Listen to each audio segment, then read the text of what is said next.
With Brian Orser having skated a strong performance, Brian Boitano will have to be at his best to keep his crown. But he has said continually he loves the challenge. Whatever I do when I skate is purely from my confidence and from what I feel inside, and it has nothing to do with it whether I'm an underdog. But, you know, I do prefer the pressure skating. I prefer skating when the pressure and the focus is on me. Well, despite occasionally missing his quadruple toe loop in practice during the week, Boitano is determined to include it in his program. I think that if I took the quad out after doing it for months and months in the program, I don't know if I could feel good about myself. And it's a decision that still goes through my mind going into the last day of competition, but I think I'll be happier with the decision to keep it in rather than to take it out and put another big triple in that won't be as challenging for me. Well, moments ago in his warm-up, Scott, Brian looked like he was really hitting his quad. And it looked so easy. It looked just like a triple. 1, 2, 3, 4 revolutions. Came out really clean. I just hope he didn't leave it in the warm-up. Our next skater, representing the United States, Brian Boitano. Brian Boitano, the defending champion, second after the short program. He knows that he must skate well here now to top Brian Orser.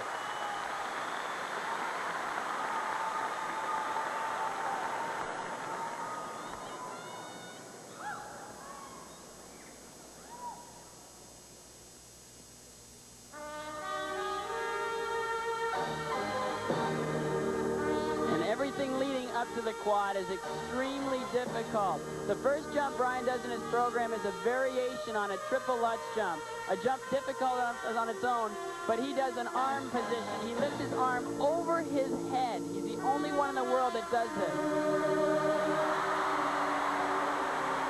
I can't even begin to tell you how hard that is. You're just stretching your whole center of balance.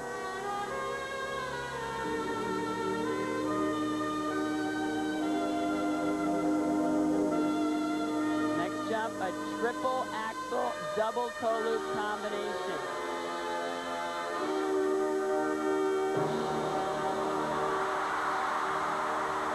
I have never seen Brian hit that jump cleaner than that.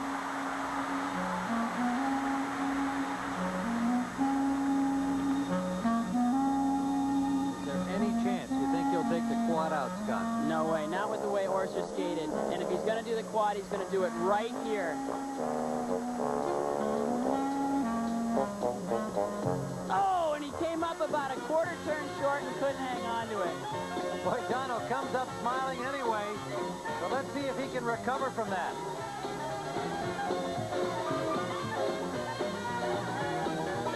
How much will it hurt him with the judges? I don't know. It's interesting because nobody else is trying a quad. And it'll be interesting to see how they compare 2 triple axles against a missed quad. But you're looking at probably the most consistent skater in the world. And I'm sure the rest of his program will be representative of that.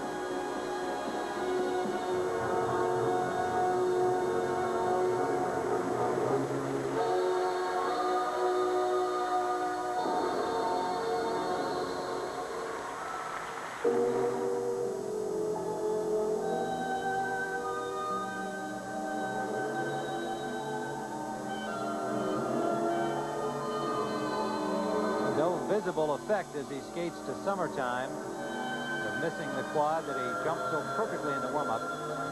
Well, if it shows up, it'll show up here. This is the next triple after the quad is a triple flip, triple toe loop combination. Triple flip, oh, and he came up a little bit short. I wonder if the quad threw his timing off. That mistake there, I think, almost assured Brian Orser of a gold medal. Scott, are you saying it's all over for Boitano, no matter what he does now? Well, Orser was perfect, and Brian's made a couple mistakes. It's going to be next to impossible for him to pull this thing out, but I'm not a judge. And when I look at the judging, there was some room there in the technical mark, so it's going to be real interesting.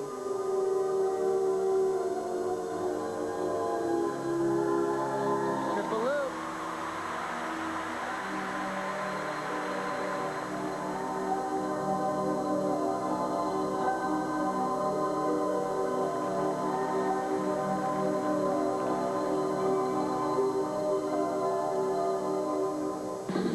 One more fast section to go for Brian Boitano. As As a skater, this is my favorite part to watch Brian because, you know, every year he throws in one of these real casual jumps. Just kind of goes around like he's just going to kind of skate, and then he throws in like a triple sow cow. Boom, thank you very much. He just kind of goes on from there. It's great.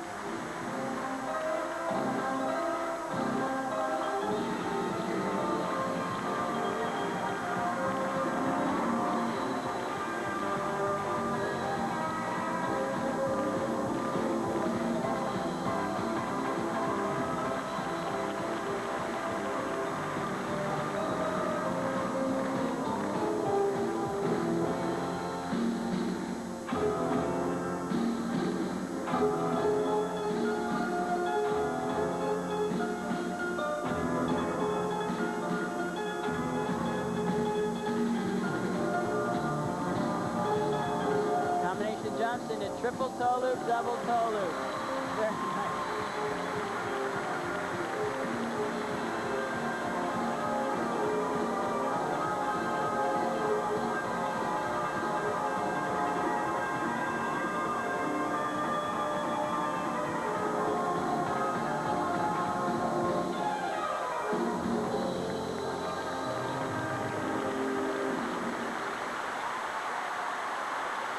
Brian Boitano, the defending champion. Was it enough? His fans on their feet say it was. The judges will determine whether or not he keeps his crown. I think that program says a lot about the character of Brian as a great champion. It wasn't enough for him to just go out and try to win, but he wanted to make history and he wanted to improve on anything he'd ever done before. Here's another look at that opening triple Lutz variation. Watch his left arm. This takes incredible strength to be able to do a triple Lutz anyway, but to be able to do it stretched out like that. Look at the height he has, and that arm, it's just unbelievable. It takes a lot of strength and a lot of ability. Here's another look at the quads. I think this really took the momentum out of his performance. If you look, he didn't quite get all the tap he could have out of his toe. And if you watch his feet, you'll see that he didn't get all the way backwards and he couldn't hang on to the landing. A valiant effort by Brian Boitano. And it may well have cost him the retention of his world crown. Here come the marks for technical merit. Those aren't bad. 2.59 from the Czech judge and the Soviet judge. 5.8. Now you can see him praying. Those are close enough. If he goes up in the next mark, if he pulls any sixes, which I can't see happening, he could just take it from Orser. That close. Orser watching intently what you're seeing. Nope, not enough. I did it.